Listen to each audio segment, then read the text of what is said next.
Hello class, welcome to our next topic. और आज का हमारा टॉपिक है यूनिवर्स। हमने आपको ये the solar system and the earth, जब हमने ये टॉपिक शुरू किया था तो हमने आपको बताया था कि कुछ टर्म्स ऐसे हैं जिनको जानना हमारे लिए बहुत ज़रूरी है। इसमें पहला टर्म्स था हमारा सेलेस्टियल बॉडी, और अब हम आज दूसरे टर्म पर या दूसरे पॉइंट पर आते हैं जिसे हम यूनिवर्स कहते हैं। यूनिवर्स क्या है?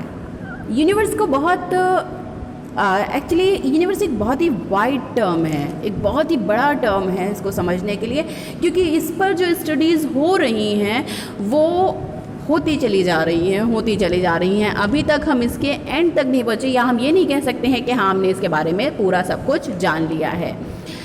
ये यूनिवर्स, ये मैट और इसके अंदर के जो मैटर्स हैं, सेलेस्टियल बॉडीज़ हैं, ये शायद हमारे, ये शायद नहीं, यकीनन ये हमारे ह्यूमन के अस्तित्व में आने से पहले से हैं। ठीक है, तो चलिए समझते हैं यूनिवर्स क्या है। आपने ईवीएस में एनवायरनमेंट पढ़ा होगा। एनवायरनमेंट यानी कि हमारे आसपास का जो भी चीज़ें होती हैं, living non living things, some incident, और कुछ भी हमारे आसपास जो कुछ घटता है वो सब कुछ क्या कहलाता है? हमारा एनवायरनमेंट कहलाता है। अब देखिए इसको हम कैसे समझते हैं। हम शुरू करते हैं हमारे रूम से, ठीक है, हमारे कमरे से, जहाँ पर अभी आप बैठे होंगे। तो अगर हम इस कमरे का फ़ैन ऑफ कर देते हैं, ठीक है, तो ये आपको इफ़ेक्ट करेगा? हाँ, क्योंकि आपको हवा मिलना बंद हो जाएगी और आपको गर्मी लगने लगेगी। तो ये हुआ इस छोटा सा इन्वायरमेंट हमारे कमरे के अंदर का। अब हम जाते हैं हमारे एरिया की तरफ, हमारे मोहल्ले, हमारे कॉलोनी, ठीक है ना, कॉलोनी की बात करते हैं। अगर आपकी कॉलोनी में कहीं पर लड़ाई हो रही है या कोई झगड़ा हो रहा है और आप पढ़ाई कर रहे हो और बहुत तेज़ तेज़ आवाज़ें आ रही हैं, तो ये आपको इफ़ेक्ट कर रहा है?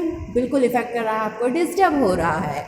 अब बढ़ते हैं, ये हो गया हमारा कॉलोनी का एनवायरनमेंट, ठीक है ना। इसी तरीके से अर्थ के अंदर बहुत सारी चीज़ें हो रही हैं। सीज़न चेंज हो रहे हैं, ठीक है।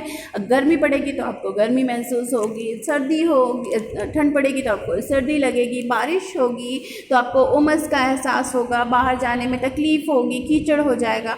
तो ये क्या हुआ? हमारा अर्थ का एनवायरनमेंट हो गया। लेकिन इससे भी बड़ा एक एनवायरनमेंट है, यानी कि जहाँ पर हमारा अर्थ सिचुएट करता है, एक बहुत वाइड एनवायरनमेंट जिसको हम यूनिवर्स कहते हैं।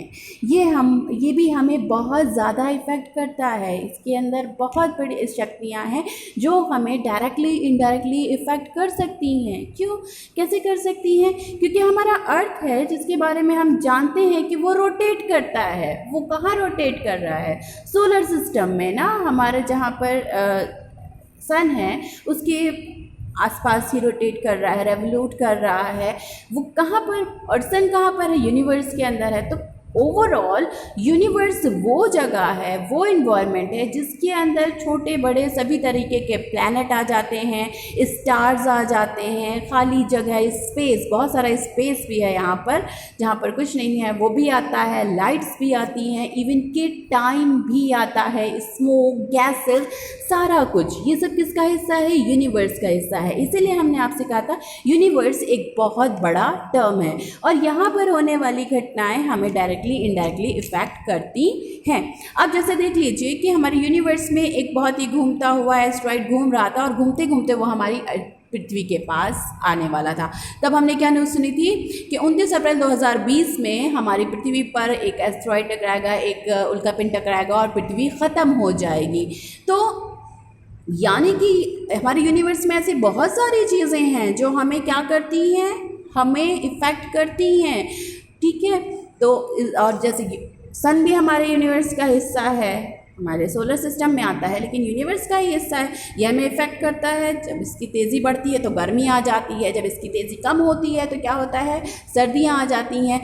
तो ये यूनिवर्स हमें इफ़ेक्ट करता है। यूनिवर्स क्या है? हमारा एक वाइड इन्वायरमेंट है जिसके अंदर हर छोटा बड़ा matter, planet, stars, smoke, gas, time, space, सब कुछ आ जाता है।